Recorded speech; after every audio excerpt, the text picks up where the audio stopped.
नमस्कार दोस्तों, आप सभी का हमारे चैनल जीएस विद केडी में बहुत बहुत स्वागत है। आशा करता हूं आप लोग स्वस्थ होंगे, मस्त होंगे, जबरदस्त होंगे। दोस्तों, आज के इस वीडियो में हम लोग कुछ पदार्थों के पीएच मान के बारे में अध्ययन करने वाले हैं। इसी के साथ साथ हम लोग कुछ अम्लों तथा उनकी उपस्थिति के बारे में भी अध्ययन करेंगे। तो आज का यह वीडियो बहुत ही इंपॉर्टेंट होने वाला है। दोस्तों, साइंस के क्षेत्र में यह बहुत ही इंपॉर्टेंट टॉपिक है जो आपको रेलवे के किसी भी एग्जाम में देखने के लिए जरूर मिल सकता है। तो वीडियो को स्किप मत करिएगा, अंत तक पूरा देखिएगा। अगर हमारा वीडियो आपको पसंद आता है तो इसे लाइक कर दीजिएगा, शेयर कर दीजिएगा तथा हमारे चैनल को सब्सक्राइब कर दीजिएगा। चलिए दोस्तों, अपने टॉपिक को शुरू करते हैं और बढ़ते हैं पहली स्लाइड की ओर। देखिएगा दोस्तों, अगर हम बात करें अपनी पहली स्लाइड में तो यहाँ आपको एक पीएच स्केल दिख रही होगी। ये जो कलर वाली है आपको दिख रही होगी, ये पीएच स्केल है। इसके अगर खोजकर्ता की बात करें, अगर दोस्तों खोजकर्ता की, तो इसके खोजकर्ता थे सोरेनसन और इसकी खोज जो है 1990 में की गई थी। और इसका जो कार्य होता है, यानी जो पीएच स्केल का कार्य होता है, ये अम्ल व क्षार की पहचान करता है। यानी इस स्केल से अम्ल और क्षार पहचाना जाता है।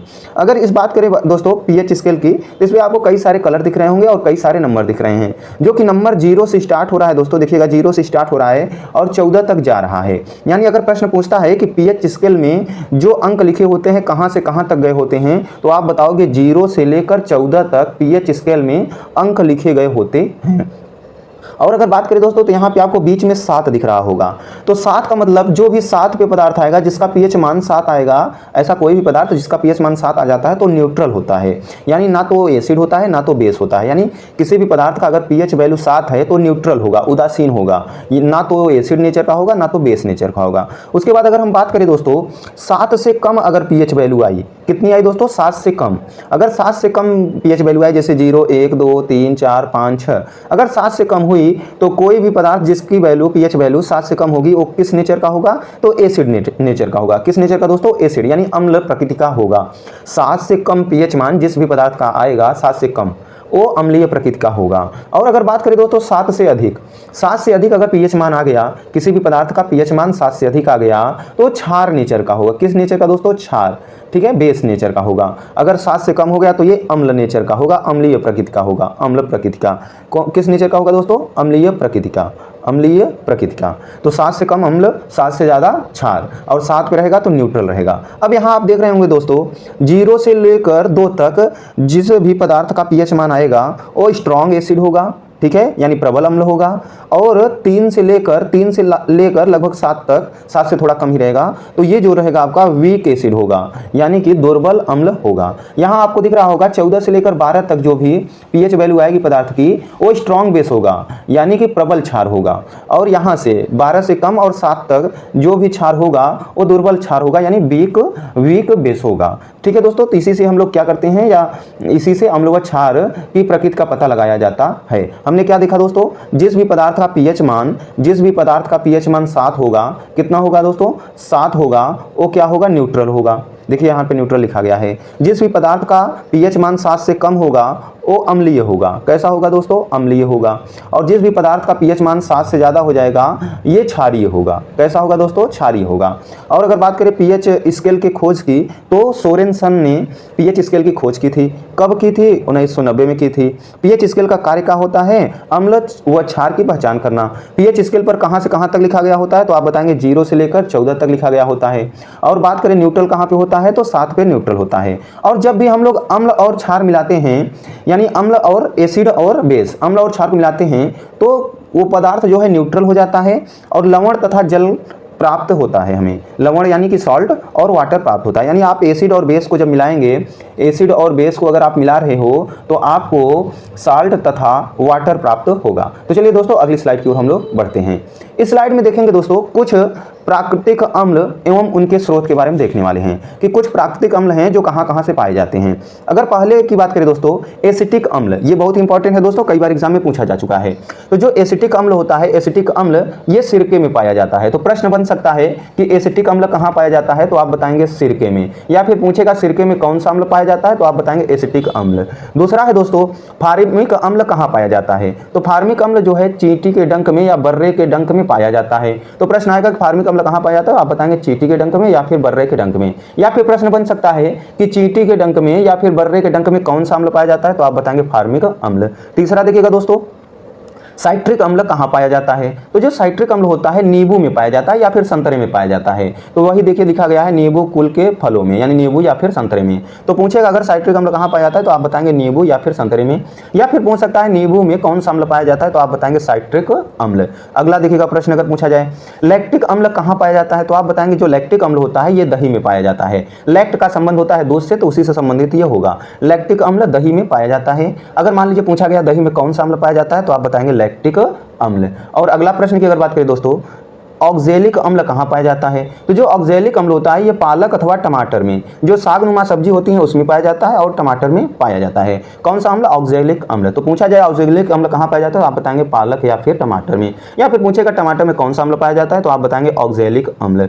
इसी के साथ साथ अगला देखिएगा दोस्तों इस बार स्कॉर्बिक एसिड कहाँ पाया जाता है या फिर विटामिन सी कहाँ पाया जाता है तो आप बताएंगे आंवला में सबसे ज़्यादा मात्रा में विटामिन सी या फिर स्कॉर्बिक एसिड आंवला में पाया जाता है। उसके बाद नींबू में, ऐसे ही कुछ खट्टे फलों में, ठीक है, खट्टे फलों में ये पाया जाता है। तो ये कई बार प्रश्न आ चुका है दोस्तों, स्कॉर्बिक एसिड कहाँ पाया जाता है या विटामिन सी कहाँ पाया जाता है? आंवले में या फिर नींबू में या फिर खट्टे फलों में। या फिर पूछेगा कि विटामिन सी की प्रचुर मात्रा में कहाँ पाया जाता है, आप बताएंगे आंवले में। ठीक है दोस्तों, अगर पूछ ले कि टार्टेरिक अम्ल कहाँ पाया जाता है तो टार्टेरिक अम्ल आप बताएंगे इमली, अंगूर, कच्चे आम में टार्टेरिक अम्ल पाया जाता है। कहाँ कहाँ दोस्तों? इमली में, अंगूर में, कच्चे आम में टार्टेरिक अम्ल पाया जाता है। या फिर पूछ लेगा कि इमली में कौन सा तत्व पाया जाता है या फिर कौन सा अम्ल पाया जाता है तो आप बताएंगे टार्टेरिक अम्ल। तो देखिएगा दोस्तों ये बहुत इंपॉर्टेंट है, इन्हें याद रखिएगा।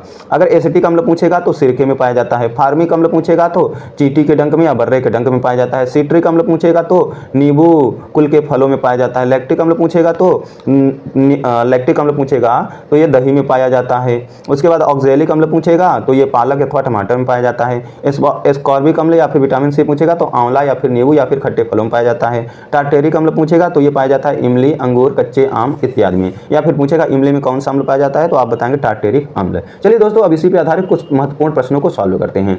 अब देखिएगा दोस्तों प्रश्न यहाँ से आपका चालू है। पहले प्रश्न में पूछा गया है जो नमक का पीएच मान होता है कितना होता है। तो आपको हम 2 सेकंड देंगे, आप आंसर दीजिएगा, नहीं तो हम तो बताने वाले हैं। तो अगर नमक की बात करें दोस्तों पीएच वैल्यू की तो आप बताइएगा आप कि 6.4 होता है या 7 होता है या फिर 7.4 होता है या फिर 5.5 होता है। राइट आंसर आप बताएंगे दोस्तों। आपके पास 2 सेकंड का समय है, बताइएगा। तो अगर बात करें दोस्तों नमक के पीएच वैल्यू की तो इसका जो पीएच मान होता है दोस्तों 7 होता है। क्या होता है दोस्तों? 7। कितना होता है? 7। आप कहेंगे कितना होता है? 7। ठीक है दोस्तों, ये उदासीन होता है, यानी ये क्या होता है? उदासीन, न्यूट्रल होता है, क्योंकि इसका पीएच वैल्यू 7 है। 7 पे कोई भी पदार्थ न्यूट्रल होता है। अगर 6.4 की बात करें दोस्तों, 6.4 की तो इसको आप कमेंट बॉक्स में बता दीजिएगा। अगर 7.4 की बात करें दोस्तों तो इसको भी आप बताइएगा, या फिर इसको हम ये बता दे रहे हैं जो 7.4 होता है ये आपका रक्त का पीएच मान होता है। चलिए दोस्तों अगले प्रश्न की ओर चलते हैं। अगला प्रश्न देखिएगा दोस्तों है जल का पीएच मान कितना होता है। तो जल्दी से बताइएगा दोस्तों जल का पीएच मान कितना होता है। तो अगर जल के पीएच मान की बात करें दोस्तों तो जल भी जो होता है उदासीन होता है। क्या होता है? उदासीन। तो जल का पीएच मान हो जाएगा, जल का पीएच मान आपका हो जाएगा 7। कितना हो जाएगा दोस्तों? 7। जल का पीएच मान 7। वहीं पे अभी हमने बताया कि 7.4 जो होता है ये रक्त का होता है। किसका होता है दोस्तों? 7.4 जो होता है रक्त का पीएच मान होता है। और हमने पूछा था आपसे 6.4, तो जो 6.4 होता है दोस्तों ये दूध का पीएच मान होता है। किसका होता है? दूध का। दूध का 6.4 और जल का आपका 7 हो जाता है। 7.4 आपका रक्त का हो जाता है। तो रक्त देखिएगा हल्का क्षारीय होता है, दूध जो होता है हल्का अम्लीय होता है। चलिए दोस्तों अगले प्रश्न की ओर चलते हैं। तीसरा प्रश्न हमारा है दोस्तों कि रक्त का पीएच मान कितना होता है। रक्त का पीएच मान कितना होता है। तो अभी हमने पीछे ही बताया दोस्तों जो रक्त का पीएच मान होता है 7.4 होता है। कितना होता है दोस्तों? 7.4। हमने 6.4 बताया है दूध का। किसका बताया है दोस्तों? दूध का। 7 हमने बताया जल का और नमक का। 7 किसका होता है? जल का और नमक का। 6.4 किसका होता है? दूध का। 7.4 किसका है तो होता है तो आप बताएंगे रक्त का पीएच मान। चलिए दोस्तों अगले प्रश्न की ओर चलते हैं।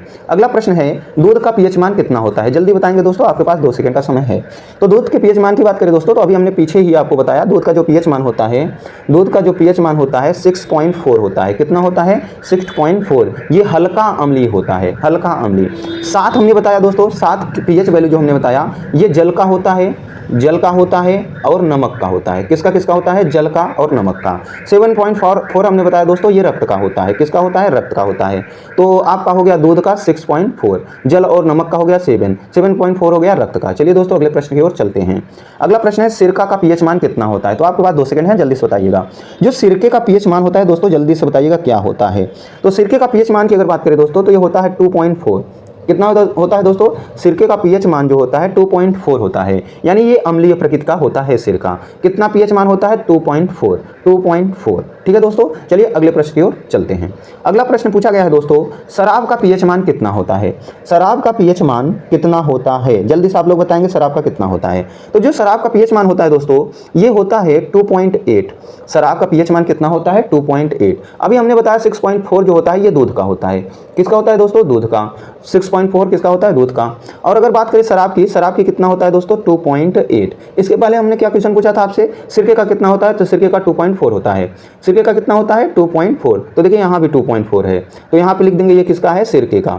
सिरके का 2.4, सिरके का 2.4 और शराब का 2.8। चलिए दोस्तों अगले क्वेश्चन की ओर हम लोग बढ़ते हैं। अगले क्वेश्चन की बात करें दोस्तों, तो यहाँ पे दिया गया है समुद्री जल का पीएच मान कितना होता है? तो आप जल्दी से बताएंगे समुद्री जल का पीएच मान कितना होता है। आपके पास 2 सेकंड है।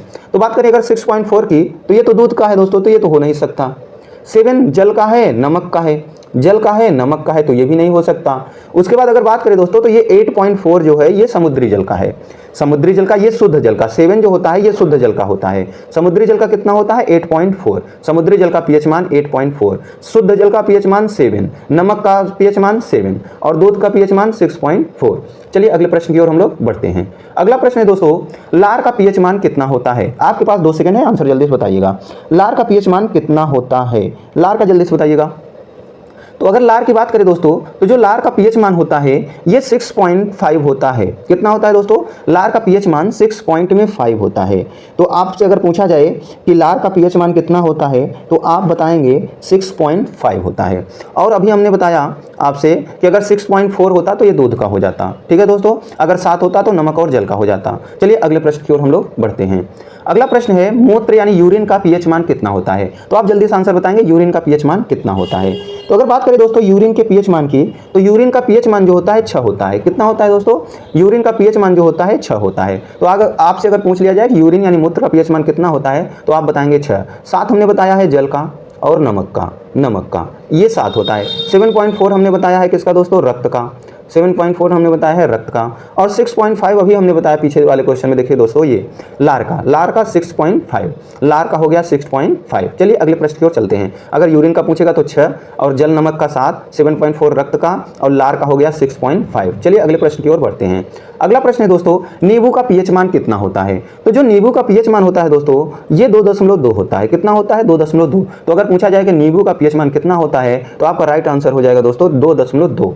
अगर यहीं पे बात करें दोस्तों, यहीं पे बात करें सिरके की, सिरका का होता है 2.4। सिरके का कितना होता है? 2.4। और अगर बात करें शराब की, शराब का होता है 2.8। तो नींबू का याद रखिएगा 2.2, सिरके का याद रखिएगा 2.4 और शराब का याद रखिएगा 2.8। चलिए अगले प्रश्न की ओर चलते हैं।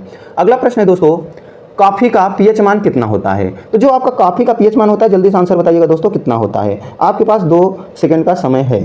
तो कॉफी का पीएच मान जो होता है दोस्तों, कॉफी का जो पीएच मान होता है ये 4.5 से 5.5 के अंतर्गत होता है। कितना होता है दोस्तों कॉफी का पीएच मान? तो 4.5 से 5.5 के बीच होता है। तो आपसे अगर पूछा जाए कॉफी का पीएच मान कितना होता है, तो आप बताएंगे 4.5 से 5.5 के बीच। अगर हम बात करें दोस्तों 4 से 5 के बीच किसका पीएच मान होता है, तो जो 4 से 5.5 के बीच होता है या 5 के बीच होता है, तो ये बियर का लगभग होता है। बियर का लगभग 4 से लगभग 5.5 तक, या आप बोल सकते हो 4 से 5 तक, ये बियर का पीएच मान होता है। और 6.4 जो होता है दोस्तों ये दूध का पीएच मान होता है, दूध का। और लार की बात करें तो 6.5 होता है, लार का 6.5 होता है। चलिए अगले क्वेश्चन की ओर हम लोग बढ़ते हैं। अगर यूरिन का पूछे तो यूरिन का 6 होता है। टमाटर के जूस का पीएच मान कितना होता है? तो टमाटर के जूस का पीएच मान जो होता है दोस्तों ये होता है 4.5 से 5.5। टमाटर के जूस का पीएच मान 4.5 से 5.5 होता है। ये जो होता है 7.4 ये रक्त का होता है। और जो 4 से 5 होता है दोस्तों, जो 4 से 5 होता है ये बियर का होता है। किसका होता है दोस्तों? बियर का। बियर का 4 से 5, 4.5 से 5.5 होता है टमाटर का। 7.4 होता है आपका होता है 7.4 रक्त का। किसका होता है दोस्तों? रक्त का। चलिए आगे बढ़ते हैं हम लोग अगले स्लाइड की ओर। हमारा 13वां प्रश्न है दोस्तों, बियर का पीएच मान कितना होता है? बियर का पीएच मान कितना होता है? तो अभी हमने बताया दोस्तों कि जो बियर का पीएच मान होता है 4 से 5 के बीच होता है। कितना होता है? 4 से 5 के बीच। 6 की बात करें तो ये यूरिन का है, यूरिन यानी मूत्र का पीएच मान है, यूरिन का पीएच मान है। 7 की बात करें तो ये नमक और जल का है। 7.4 की बात करें तो ये रक्त का है। और अगर अगर बात करें 4 से 5 के बीच तो यही बियर का आपका पीएच मान हो जाएगा। चलिए अगले प्रश्न की ओर बढ़ते हैं हम लोग। हमारा 14वां प्रश्न है दोस्तों, आंसू का पीएच मान कितना होता है? आंसू का पीएच मान कितना होता है? तो 7 तो होता है दोस्तों पानी का यानी जल का और नमक का, और उसके बाद 7.4 हो जाता है आपका रक्त का, और ये जो 6.5 से 7.5 है इसी के बीच आंसू का पीएच मान होता है। तो आंसू का पीएच मान कितना होता है? 6.5 से 5.5 के बीच। चलिए अगले प्रश्न की ओर बढ़ते हैं। कृषि योग्य मिट्टी जो होती है उसका पीएच मान कितना होता है? तो जो कृषि योग्य मिट्टी होती है आपकी, अच्छी फसल जहाँ पे पैदावार होगी, उसका पीएच मान आपका हो जाता है 5.5 से आपका हो जाएगा दोस्तों 5.5 से 7 के बीच। अगर अच्छी मिट्टी है उपजाऊ मिट्टी है तो उसका पीएच मान 5.5 से 7 के बीच रहेगा, यानी लगभग आपका 6.4 6.5 इसी के लगभग रहना चाहिए, यानी इसी के औसत के बराबर लगभग होना चाहिए तो मिट्टी अच्छी उपजाऊ होगी। किसके औसत के बराबर? आपका 5.5 से 7 के बीच, यानी आप ऐसे करोगे 5.5 प्लस में 7/2 कर दोगे तो यानी हो जाएगा आपका लगभग 7 5 12 यानी 6.5 के नज़दीक लगभग होना चाहिए, तो मिट्टी आपकी उपजाऊ होगी। इतना पीएच वैल्यू होनी चाहिए। चलिए अगले क्वेश्चन की ओर चलते हैं। अगर 16वां प्रश्न है दोस्तों, क्या है देखिएगा, पूछा जा रहा है चींटी के डंक में कौन सा अम्ल पाया जाता है? तो अभी हमने फर्स्ट पेज या सेकंड पेज में देखा था, चींटी के डंक में जो है, चींटी के डंक में फॉर्मिक अम्ल पाया जाता है। चींटी का डंक हो गया, बिच्छू का डंक हो गया तो पाया जाता है फॉर्मिक अम्ल। और एसिटिक अम्ल जो होता है, एसिटिक अम्ल सिरके में पाया जाता है। लैक्टिक अम्ल जो होता है, लैक्टिक अम्ल ये आपका जो होता है ये आपका दही में पाया जाता है। ठीक है दोस्तों, तो ये कुछ महत्वपूर्ण क्वेश्चन थे दोस्तों साइंस के, जो आपको एग्जाम में जरूर देखने के लिए मिल जाएंगे। तो इन सबको याद कर लीजिएगा दोस्तों, और अगर हमारा वीडियो पसंद आया हो तो इसे लाइक कर दीजिएगा, शेयर कर दीजिएगा तथा हमारे चैनल को सब्सक्राइब कर लीजिएगा। तो सभी दोस्तों को नमस्कार, धन्यवाद, मिलते हैं नेक्स्ट वीडियो में।